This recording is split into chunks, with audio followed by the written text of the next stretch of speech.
আসসালামু আলাইকুম। আবারও নিয়ে হাজির হলাম ইউনিক একটি রেসিপি আপনাদের ঈদ স্পেশাল। ঈদে আপনারা এই ডেজার্টটি অবশ্যই বানাবেন বাসায়।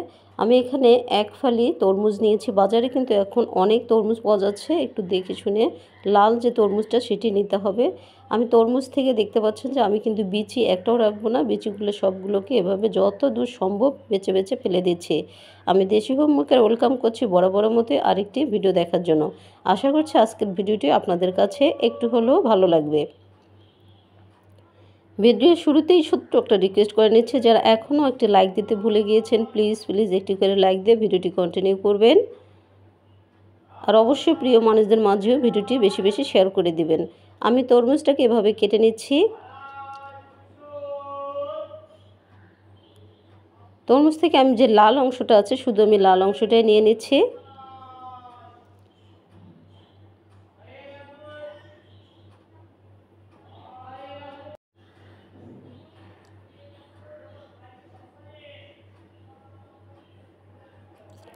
কেটে নেওয়া হয়ে গেলে যতদূর সম্ভব আমি এগুলোকে আরও ছোট টুকরো করে কেটে নেব।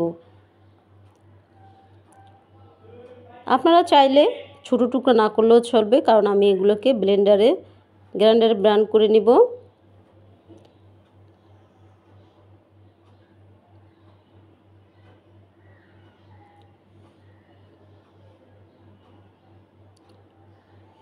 ফিরে আসছি ব্লেন্ড করার পর। ফিরে এলাম।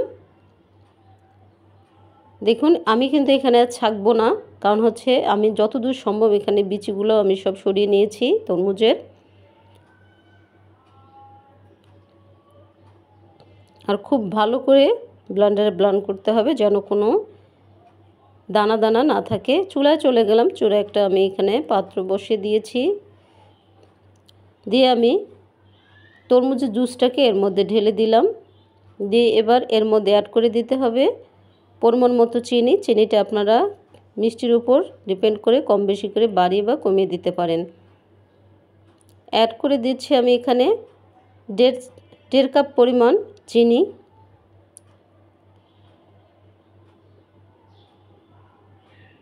চিনিটাকে এবার আমি ভালো করে মিশিয়ে নিচ্ছি। আমি কিন্তু চুলার আঁচটা আমি এখনও চুলাটা জ্বালিয়ে দেইনি, কারণ হচ্ছে আগার পাউডারটা দিব। আগার পাউডারটা দেওয়ার পরে আমি চুলাটাকে অন করে দেব। তাহলে কিন্তু আগার পাউডার দেওয়া মাত্রই আগার পরে দলা পেকে যাবে। এটি অবশ্যই খেয়াল রাখতে হবে। আমি এখানে আগার পাউডারটি আমি 1.5 চামচ পরিমাণ অ্যাড করেছি।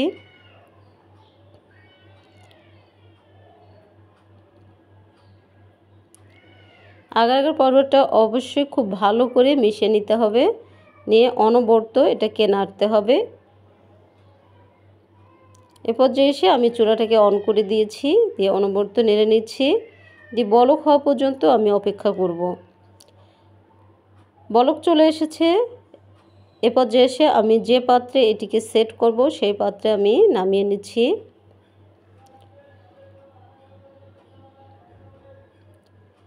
এবার একটু ট্যাপ করে নিচ্ছি যেন সব সাইড খুব ভালো করে বসে যায়।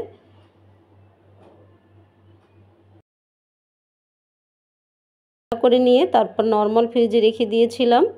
তো দেখুন সেট হয়ে গিয়েছে। এবার আমি সাইডগুলোকে একটা চাকুর সাহায্যে ছাড়িয়ে নেব। নিয়ে নামিয়ে নিচ্ছি। আজকের এই রেসিপিটি অবশ্যই একবার হলেও বাসায় ট্রাই করবেন। ঈদ স্পেশাল, সবাই কিন্তু অবাক হয়ে যাবে ঈদের মধ্যে এই ডেজার্ট রেসিপিটি। তরমুজের ডেজার্ট, কেউ বিশ্বাসই করতে পারবে না এটা তরমুজ দিয়ে বানানো হয়েছে। ঠান্ডা ঠান্ডা পরিবেশন করবেন। এবার আপনার পছন্দ মতো আপনি কেটে নিতে পারেন।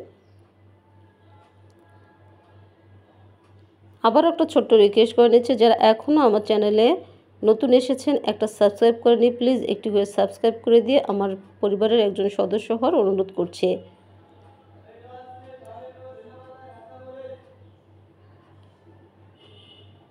আমি আমার পছন্দ মতো কেটে নিচ্ছি, আপনারা আপনাদের পছন্দ মতো কেটে নিয়ে পরিবেশন করবেন।